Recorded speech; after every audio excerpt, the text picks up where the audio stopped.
Yo guys, so some real talk today. Now, we're going to speak about comparison because it's something I very much struggle with. It's something I've struggled with for years, and I want to share my thoughts on it, how it gets a grapple of me, and how I overcome it when it does. For anyone that's struggling, if you're not knowing how to fight it. Now, for the last week, I've got tonsillitis. My throat's still a bit rough, so I'm going to speak low and slow. I had a cut on my finger, on my pinky. I don't know if you can see that. It's all swollen and it's fucking not fun.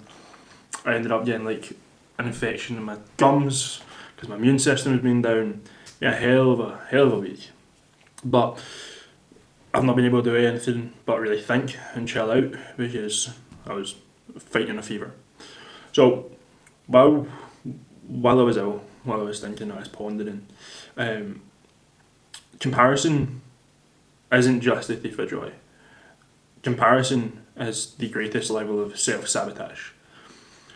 I very much believe that people look at comparison as materialistic items, cars, watches, property, whatever it may be.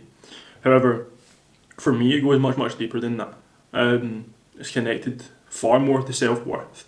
See, in a day and age where everyone uploads morning videos, day in the life videos, morning routine, evening routine, come with me videos, it's incredibly easy to compare yourself to these videos. Everyone posts everything that they do online so that they can get a wee bit of hold on anyone. Now, I very much, off the bat, I know a lot of these are a lie. Full stop. However, I very much compare myself to them. I wake up at 5. If I see someone posting they wake up at 4, I'm like, fuck, I should be getting up at 4. If I see someone working on later than me at night, I'm like, god damn it, I'm lazy. I didn't work as late as they did. If I see someone doing a habit that I'm not doing, I'm like, oh fuck, they're doing something that I'm not. And what this has led to is me just always doing more, always trying to be more, do more, add more into my life, more and more and more, because I'm seeing others doing it. And like an evolution of one has been like, I started with cold showers, did that every single day for ages, and then I went to ice baths, and I was doing like an ice bath a week, if not sometimes a wee bit more, and you're really good at it. And then I saw people doing like getting a bucket or a basin of water, ice in it, and plunging their face in it. I was like, right, okay, people are doing that, so I've got to do that now. And they're all kind of pointless. It doesn't do much. And I was doing these things because other people were doing them. And in doing that, I was tying my self-value to these things. Like, oh, I am worthless if I didn't do these things. Because if someone else is doing more than me, if someone else is doing something that I'm not doing, well, they must be better than me, right? That's the mentality I was stuck in for ages. Tying my self-worth to doing it all. And it just doesn't work. And that really built like an unhealthy relationship. It made me feel quite inadequate when I'm like comparing myself to other people. It's not even their materialistic things, it's what they're doing. That's it. Like, I know I can't afford a Porsche. Maybe one day, right? But I could wake up earlier. I could do these things right now to improve my self value. So that's how I was scaling things. Like even people in the gym bragging that they work out 7 days a week, bragging that they're doing double sessions. I was in like, I've got to do double sessions. So everything was comparison to people online, everyone online, and maybe people I was speaking to, maybe people in the gym. It's not just online, but this then meant that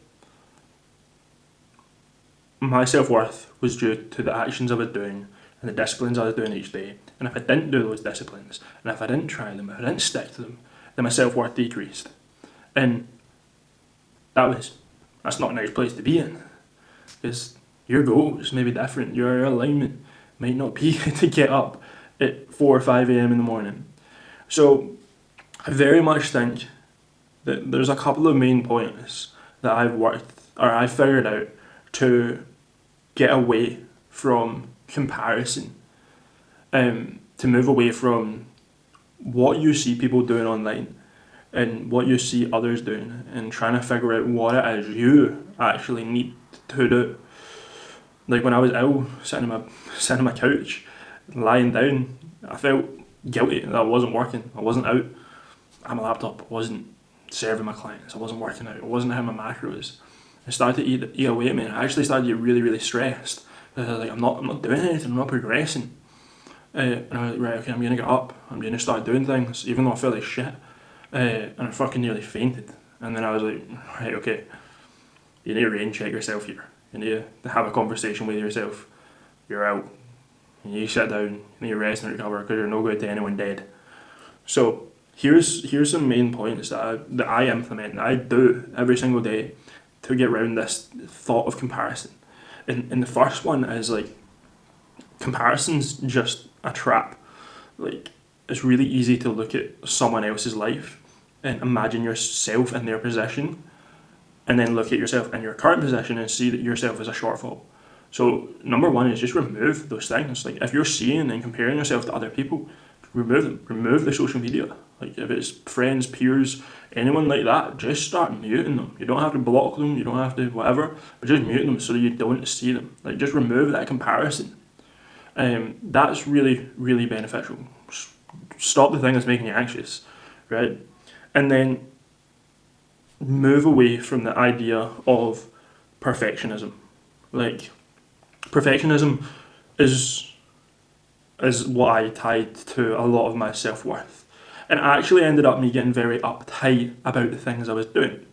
For example, I would go to bed for 9:30 because that would get me the sleep I needed, right? However, if it looked like I was going to stay up later than 9:30 for whatever reason, maybe reasons out with my control, I would end up getting very, very stressed and start rushing, start getting uptight, like crap, I'm going to get to bed late, I'm not going to get my 8 hours. That would then mean that I would then go to bed heated, stressed, and not ready to settle down and relax, and I'd be pinned awake for like an hour, right? And that would keep me up even later and impact the quality of sleep I was getting. What would have been more beneficial for me would have just been, okay, I accept that I'm going to go to bed late, I'm just going to do my normal routine, be calm and go to bed. That's it. Sorry, Chris, my throat's getting a bit sore. I'm not cutting this out though. I'm not editing this. I'm keeping this real.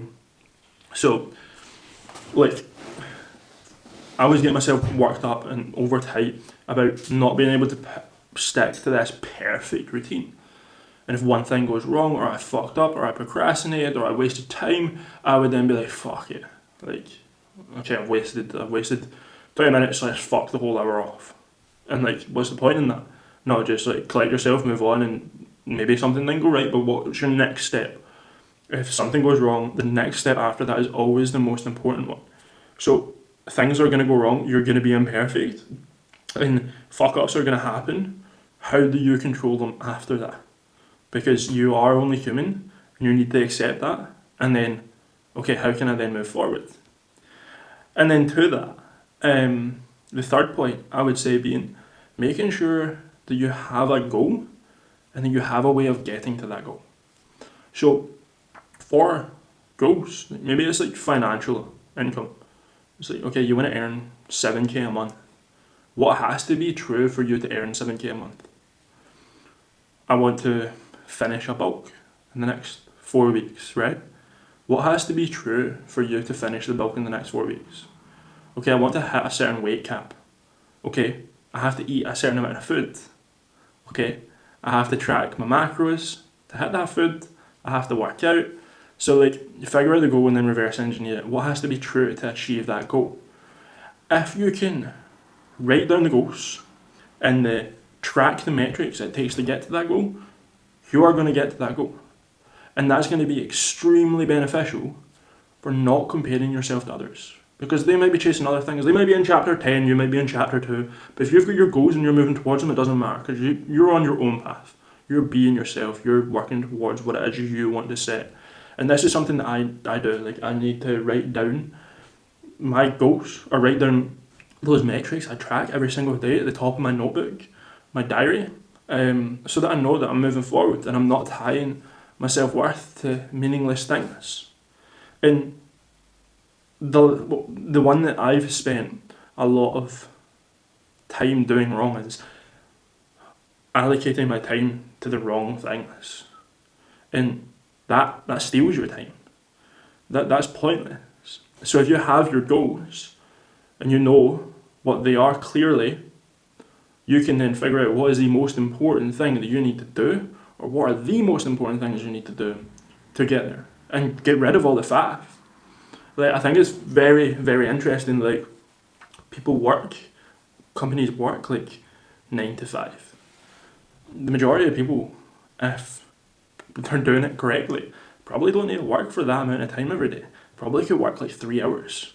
The amount of time uni students spend studying, they spend the whole day studying. How long do they actually spend studying? Probably 30 minutes, because they're fucking around, they're searching on their computer, they're scrolling on their phone. Like, it's probably not that much. Whereas if they did 1 hour of dedicated hard work towards the goal, they would probably make more progress than a full day of faffing about. So being very clear on that goal, and then like breaking down, as I just said, and that mindset shift really forms clarity and consistency. You don't have to spend hours and hours on tasks. You don't have to spend a full day slaving over something. If you know what has to be done, and you know what has to be completed, attack it until it's done, and then move on. Relax. Go find something else to do. And I think that's really important. If it's the gym, make sure you're not spending hours in the gym by having a set amount of exercises, set workout program. You go in, you smash your PBs, you go out knowing that you've succeeded without faffing around in there. So, like, I have compared myself in like every sense. In the gym, outside, lifestyle, people living away in sunny countries. I'm in Scotland, physique, business, even. And I have found that like it has plagued me. It has made me stressed. It has made me anxious. It has kept me awake at night. However, that's on my failures due to my perspective and my thinking, and it doesn't need to be true, and it certainly isn't. If you follow these steps of making sure that comparison isn't your biggest downfall, because I would be willing to bet a lot of people do not start because they look at the big fish and they say, oh, that'll never be me, and then they never start because they look at someone's physique in the gym and they think, oh, I could never look like that, so I'll just stay the way I am, because they immediately shoot themselves down due to comparison.